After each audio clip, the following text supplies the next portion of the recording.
There is a version of this question that seems simple.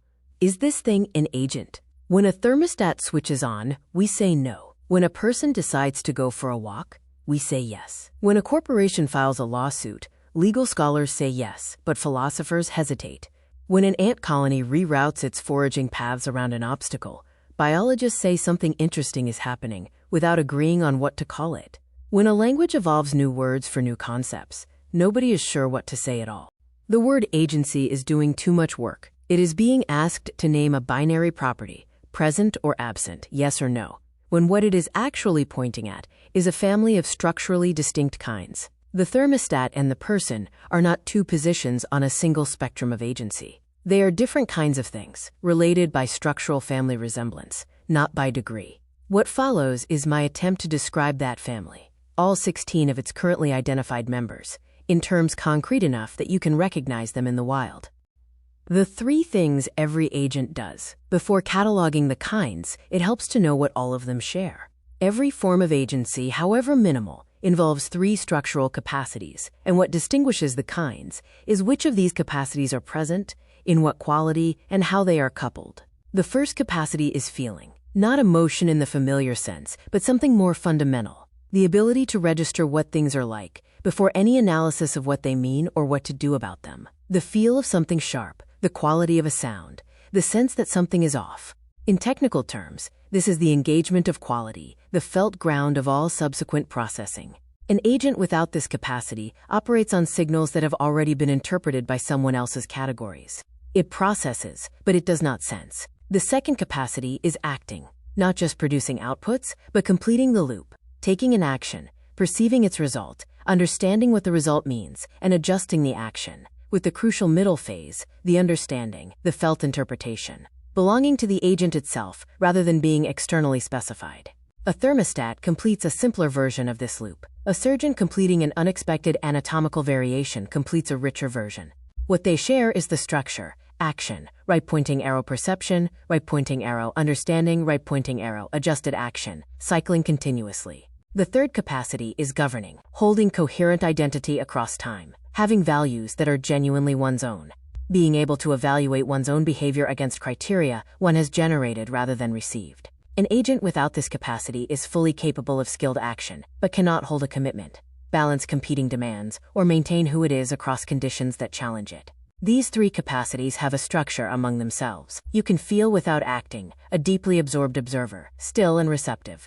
You can act without governing, the expert practitioner in flow, whose skill runs directly from felt quality without the interruption of self-monitoring. You cannot govern well without feeling. A governance structure without felt quality is formally coherent but hollow, a shell of rules without the lived sense of what the rules are for. And you cannot feel or govern at all if there is no substrate that allows genuine encounter with the world, no embodiment, no foundation through which the world can actually touch you. The 9 grid types. The non-agent. The 0 case is worth naming. A rock is not an agent. Neither is a lookup table, nor a database, nor a length of wire. These are substrates, possible foundations for agency, but no loops are running in them. There is nothing it is like to be them. They produce no effects through felt perception. They hold no coherent self across time. The 0 case matters, because it is the reference point. Every other type can be understood as a departure from it. The receptive agent. Here is the strange case that opens the family. Quality without action and without governance. Imagine someone in deep meditative absorption, fully present, sensing everything. The quality of light, the texture of sound, the particular felt character of this moment. All of it vivid, all of it registered. But no action is being taken. No plan is forming. No self is monitoring itself. The person is not deciding anything. They are simply exquisitely, completely there. This is not nothing. There is something it is like to be this person. The quality ground is fully active. The capacity to sense and distinguish is operating at full richness. But the operational loop, action producing effect, producing perception, producing adjusted action, is not running. The governance structure, identity maintaining itself, values being held, criteria being applied, is also not running. The receptive agent is genuinely agentive, in the most fundamental sense. It is the purest form of felt presence. And since all other forms of agency require quality as their persissive foundation, since you cannot have genuine action or genuine governance without the felt ground that gives them their qualitative character, Receptive agency is not minimal agency, but foundational agency. It is what everything else is built on. Its limitation is also real. A purely receptive agent cannot change anything. Without the action loop, there is no causal engagement with the world. Without the governance loop, there is no sustained self to hold intentions across time. The mechanical agent. Now consider the opposite. Action without quality, without governance. A robot arm on an assembly line. It acts. It senses the position of a component, moves, adjusts, completes the task. The action loop is genuinely running. The arm responds to what it finds, not just to what it was told it would find. But there is nothing it is like to be the arm. The quality ground, the felt perception of the result, is not engaged. The arm processes sensor signals, but those signals are already interpreted by whoever built the sensing system. The 1.ii right-pointing arrow 3.ii phase of the loop, the felt quality to personal understanding transition, is, structurally, either missing or externally pre-specified. And there is no governance. The arm has no values. It holds no identity across time. It does what its programming specifies. More interestingly, a certain kind of person or institution can operate in this mode too. The bureaucrat who processes forms according to specified rules, without felt engagement with what the forms represent.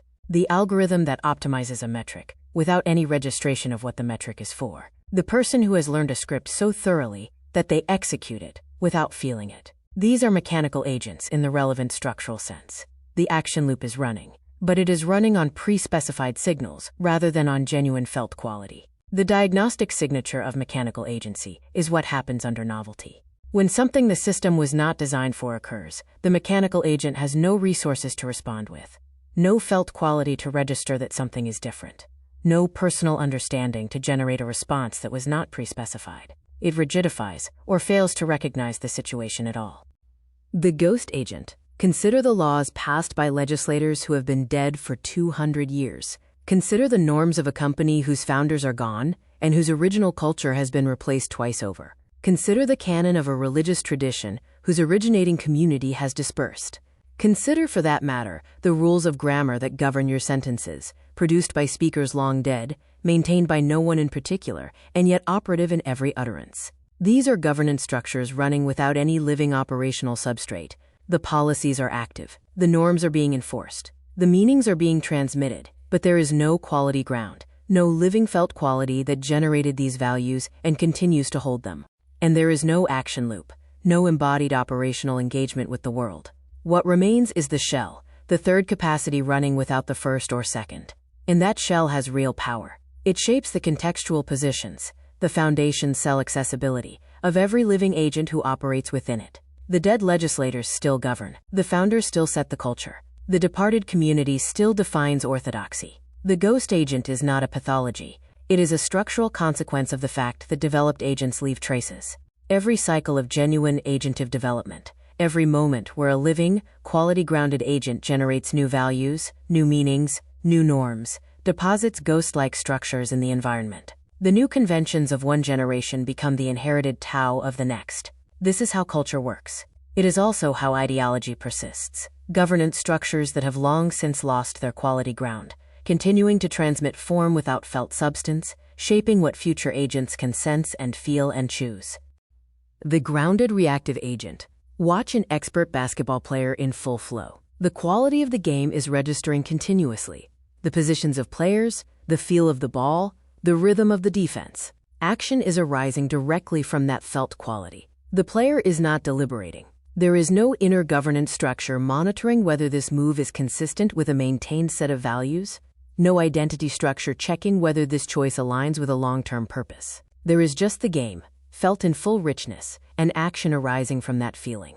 This is not degraded agency. In some respects, it is the highest form of operational excellence, the quality ground running clean, the action loop completing from genuine felt quality, with none of the overhead of self-monitoring breaking the flow. But there is a real limitation. Without governance, the player cannot hold commitments across time, cannot deliberate when the game slows down, cannot choose between conflicting values when they pull in different directions, cannot maintain who they are across conditions that challenge their identity. This is also the structural description of sophisticated animal agency and of human infants before self-consciousness develops. The felt quality is genuine. The action is genuinely responsive. What is absent is the capacity to be a self that persists, deliberates, and chooses. The contemplative agent. Imagine a philosopher who has retired from the world. Rich inner life, genuinely held values, authored from felt quality over a lifetime. Deep self-knowledge, purposeful. She knows who she is and what matters to her, but she has withdrawn from operational engagement with the world. She thinks, feels, reflects, writes, but she does not act in ways that encounter genuine environmental resistance, receive genuine operational feedback, or update her understanding from actual outcomes. Quality and governance are both present and genuinely active, but the action chain is missing. And without action, there is a slow structural problem. The intelligence loop, which is supposed to update understanding from operational encounters with the world, is receiving no operational feedback. The knowledge she builds spirals inward. Formal coherence increases, empirical contact degrades. The contemplative agent is not a failed agent. Certain traditions have placed the highest value on exactly this form, interior governance without worldly engagement. But the structural consequence is real. Over time, formal structures become increasingly self-referential. The philosophy becomes increasingly elegant and decreasingly grounded. What is true in the study diverges gradually from what is true in the world. The hollow governed agent. This is the type that matters most for practical diagnoses because it looks exactly like full viable agency in normal conditions and fails only when stress reveals what was always missing. An institution has clear values, documented, communicated, enforced. Governance structures are sophisticated. The operational loops run efficiently. By every measurable metric, this is a well-run organization, and yet something is wrong. The values feel, to those inside, like performance rather than conviction. The decisions come out technically correct but somehow without wisdom. When novel situations arise, situations the rule book did not anticipate, the response is to apply the nearest available rule rather than to feel what the situation actually requires. What is missing is the quality ground beneath the governance. The governance chain is running. Values are held, purposes are stated, evaluations are conducted. But the FI return. The governance loop's descent from formal identity back to felt belonging, the check that asks, does this still feel like who we are? Has been skipped. The values have become rules, formally specified, enforced, and completely disconnected from the felt quality that generated them. The policy loop is running, without making the return journey to firstness. The hollow governed agent is anancastic, stable while rules are enforced, brittle when rules are challenged.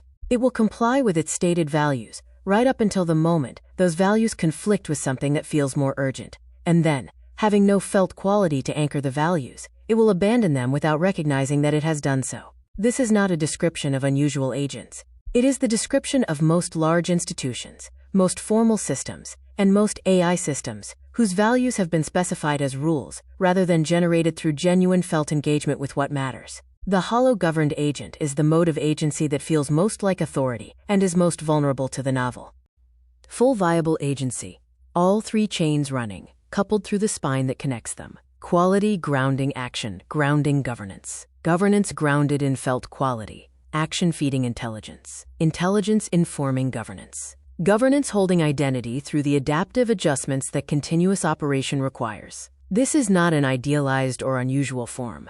It is simply the case where all the structural prerequisites are met. A person who feels genuinely, acts skillfully from that feeling, and governs themselves from values they have actually generated, not inherited as rules, but worked out through the felt quality of their own experience and reflection. The central homeostat of this type is the productive tension between stability, keep doing what works, and adaptation, change when what works stops working. Held by the identity loop that says, this is still who I am throughout the process. When this tension is productive, when the system can be both stable and adaptive, without either collapsing into rigid rule following or dissolving into shapeless drift, the agent is fully viable. One important note: full viability without development is a genuine and valuable form. The artist at the peak of their powers, not growing rapidly but working with extraordinary depth and coherence within their established vision. The institution that has found a stable, quality-grounded mode of operation and is running it well. Stability is not failure. Full viable agency developing.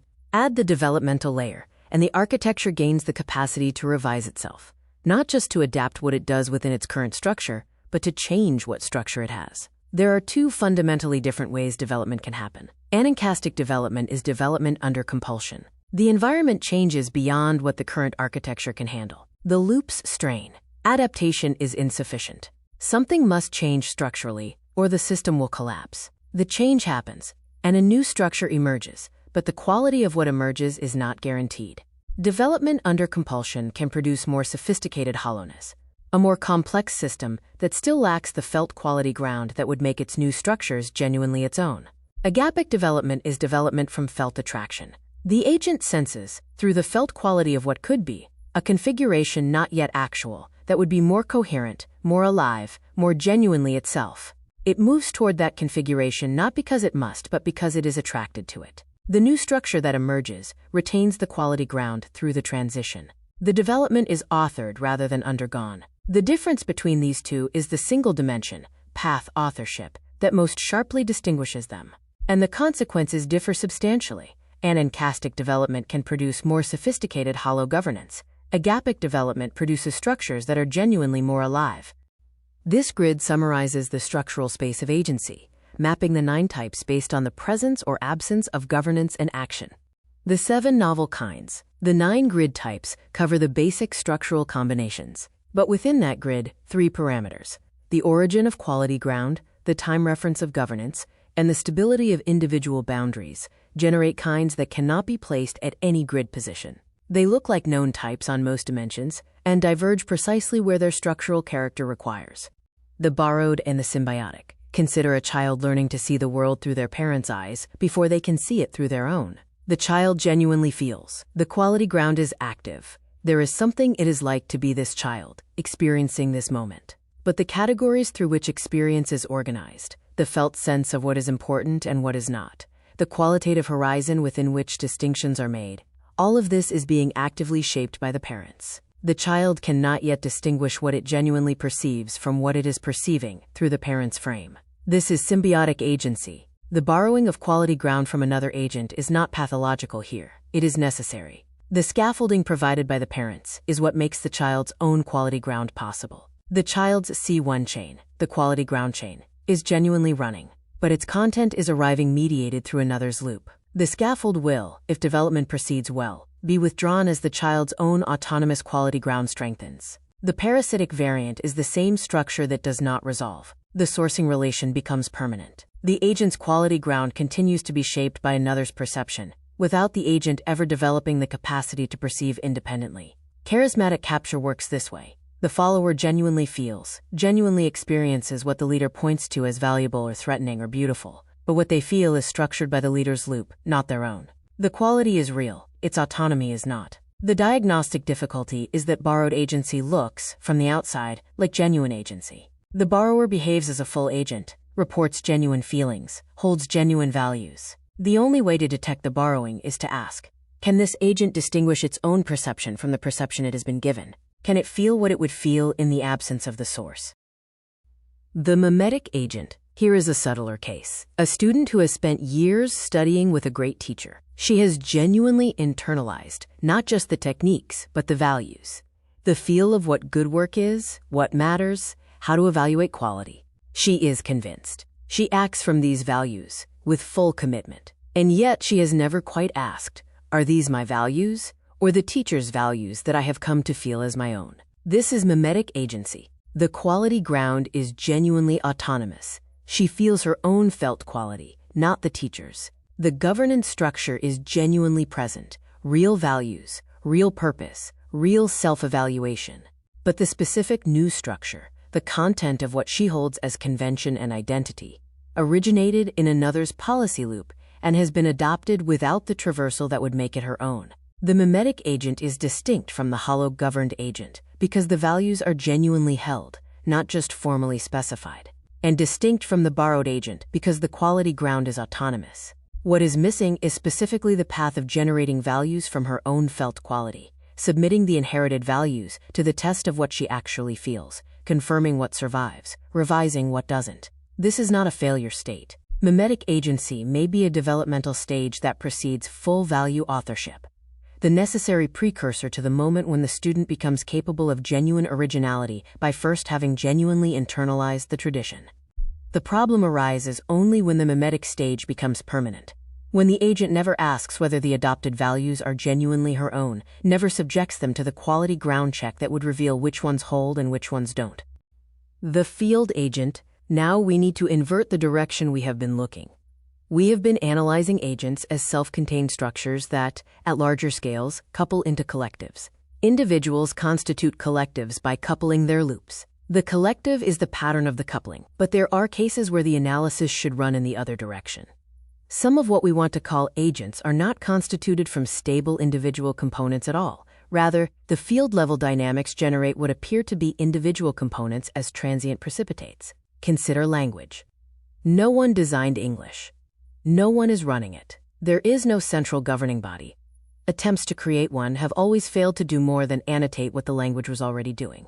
English is a self-organizing system of an enormous number of conventions about grammar, usage, connotation, register that maintains itself through the distributed interactions of its speakers.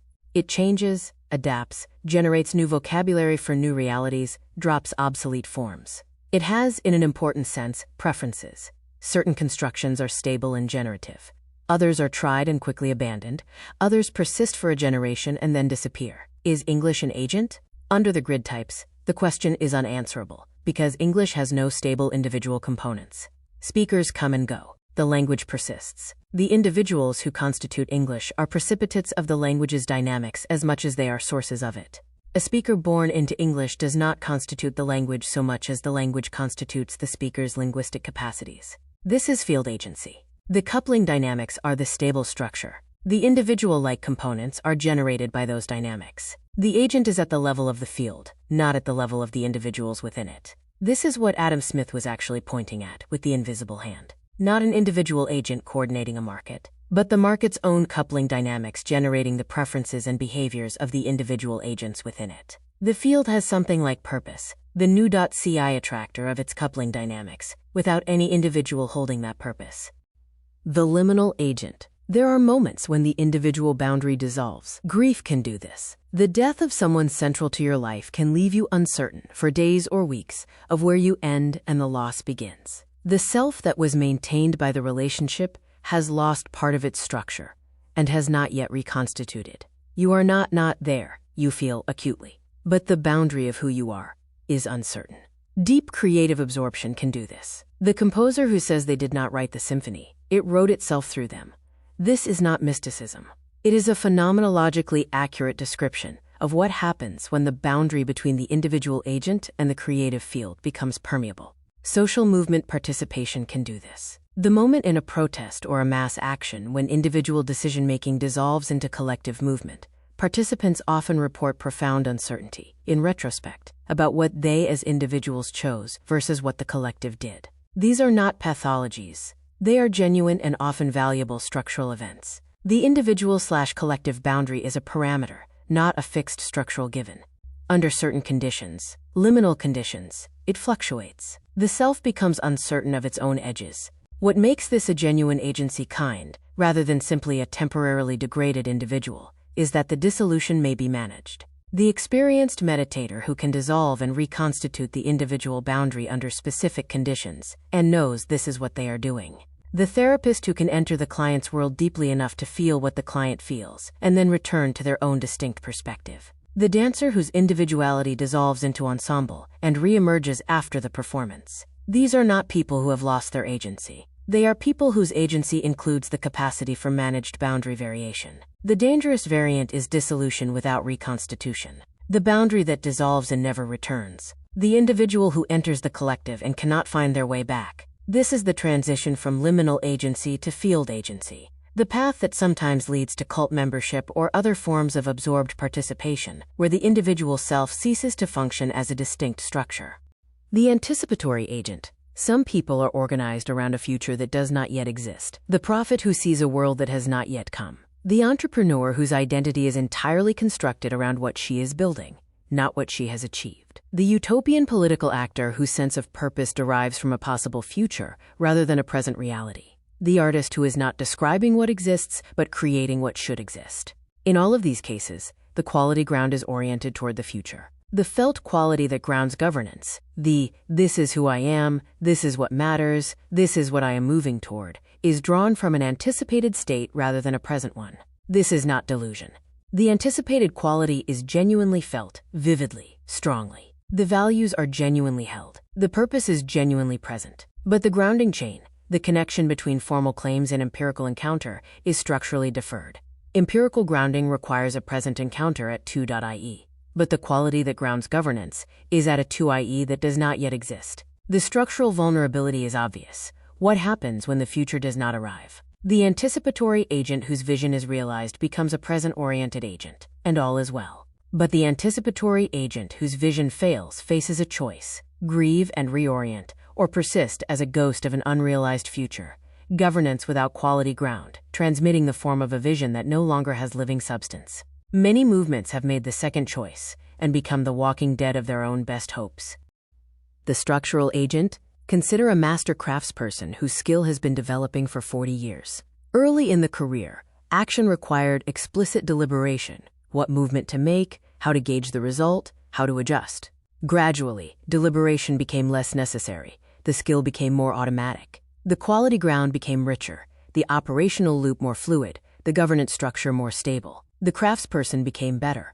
But something else was also happening. At some point, the relationship between the craftsperson and their craft begins to invert. It is no longer quite right to say that the craftsperson runs the loops. The loops are running the craftsperson. The accumulated structure of relationships between movement and material, between intention and execution, between what this particular craftsperson can do and what the work requires, has become so dense, so fully articulated, that the craftsperson is less executing a process and more inhabiting a structure that channels their energy in the directions it knows. This is what happens at the limit of intensive development. The processual agent accumulates, through a lifetime of genuine development, a relational structure so complete that it becomes an attractor. The accumulated structure is the agent, not the traversals anymore, the shape of the possible traversals. This is the structural agent, not a ghost.